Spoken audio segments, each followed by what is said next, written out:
My wife and I had the careless and somewhat silly habit of not locking the door when we got home. In the mornings, on our way to work, we'd realize we'd spent the whole night with the door unlocked. That's when the arguments would start. Can't you be responsible just once? How can you be so thoughtless? What if some stranger had walked in? And similar complaints. One night, the door even swung open unexpectedly, giving us a real scare. Yet, we still didn't change our habit. Then something happened that finally made us always lock the door. I started seriously considering self-defense measures. After all, my home is my sanctuary. What good are walls if the door is wide open? That night, we lay in bed for hours, unable to sleep. Suddenly, I had a strong urge to check the front door.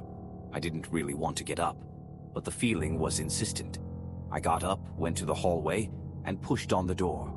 And of course, it was unlocked again. I turned the main lock 4 times, and for some reason, I also locked the lower bolt that we never used.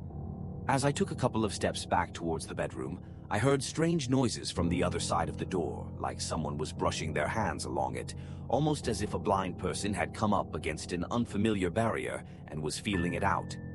Startled, I turned back to look through the peephole. I saw the door handle begin to move up and down, followed by a strange, uneven knocking. I felt an intense, heavy sense of unease. Not exactly fear, not horror, just an ominous, shapeless dread.